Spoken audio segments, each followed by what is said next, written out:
Eagle Community Television presents Community Connection with your host, Mike Cooper. Hello and welcome again to Community Connection from Eagle Community Television. Thanks for watching, and thanks to our producer, Jeff Durall.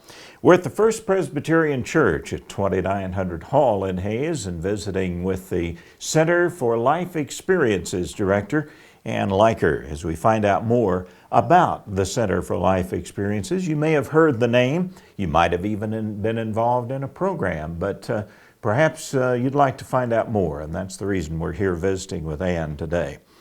Talk a little about the Center for Life Experiences first, would you, Ann? Sure. Well, the Center for Life Experiences is now, I think, on the cusp of almost beginning its 13th year in Hayes. It started out as the wishes of a member of our congregation. She wanted to have something done by our church for the community, not for the church, but to reach out and, as God commands us to do, to care for one another. And so that's how we got started. She wanted it to be a single project, and that's where the center got its first kind of seed that started to grow. And the center has gone in a variety of directions in terms of we do not like to duplicate what's already going on in the community. We want to meet needs that are current. And so what we do is sometimes we kind of try something to see if it's a need. I network a lot with the community and hear a lot of the needs. I get a lot of phone calls saying, do you know of anything in our community? As a social worker by vocation, I am very aware and active in the community about community needs. But the one theme that has consistently been a part of the center, no matter where we go with programs or opportunities, is that it's about face-to-face conversation, building relationships that somehow other than over a computer, where you can respond, you can hear each other, you see the person's expressions.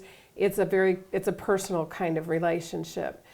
We feel that everybody has gifts and talents to share, and that we can share, by sharing those between ourselves, a lot of times we can help to solve our own issues. We can get a piece of advice that makes a difference in our lives. So that's kind of what we're about. And from there, that's where the different opportunities that we offer for people comes from.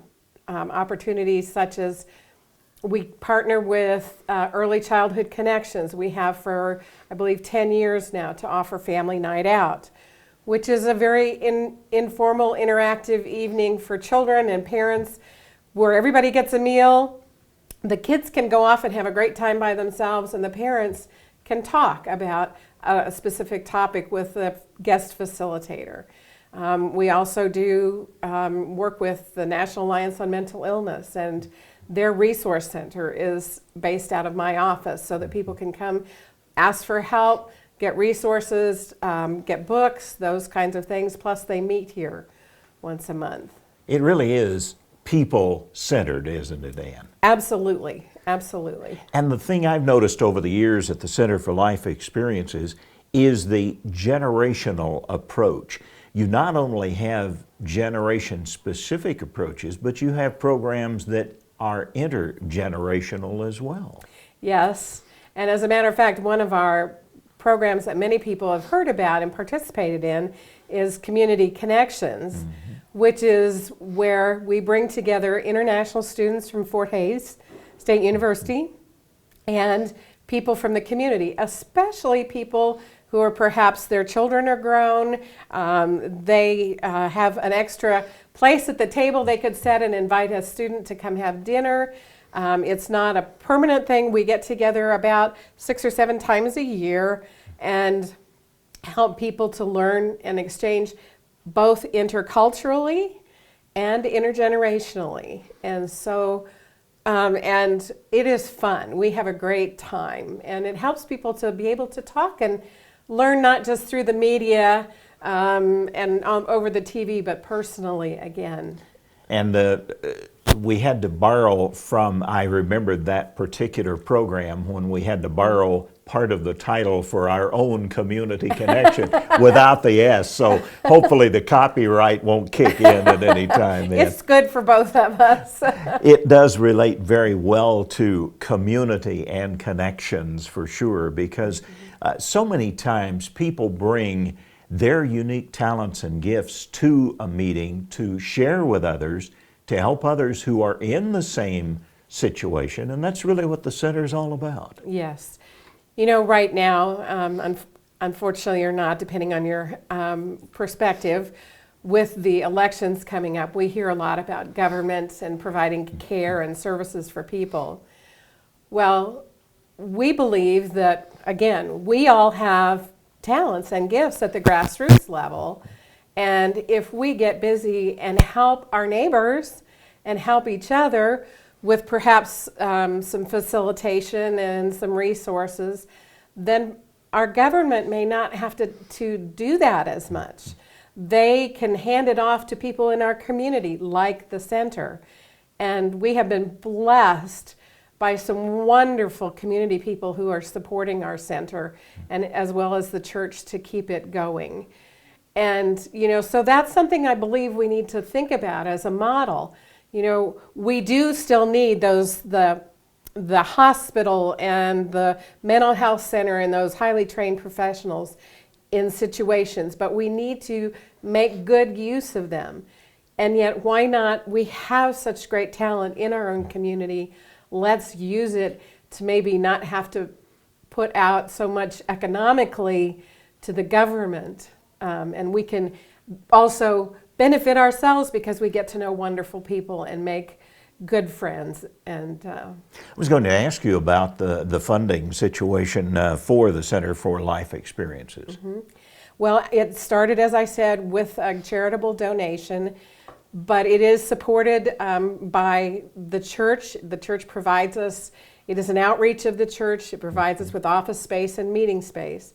And then we do have, through grants, we've brought in quite a bit of our support, as well as dedicated and wonderful people in the community who support it as well.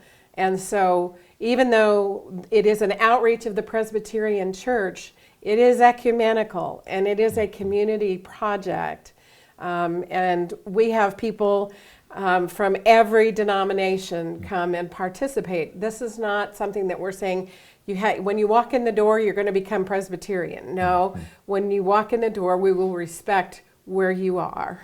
You have mentioned some of the regular programs that occur that reach out into the community and fulfill special needs. What about any special programs? Are there some, say, specific programs to address specific issues? You mentioned the families time, the time for those in the mental health community to come together in those types of situations.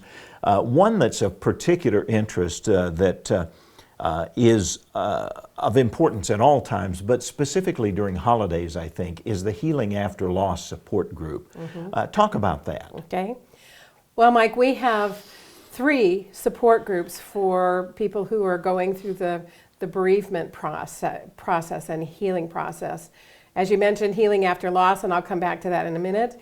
We have Healing Hearts, which is for parents who have lost a child of any age, from miscarriage clear on through. We have people who have lost children in car accidents, older children, 30s, 40s, 50s.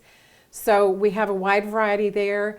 And then we have, in the last 2 years, started HALOS, which is Healing After Loss of Suicide. Because I saw something just recently that said every 40 seconds, someone in our country commits suicide.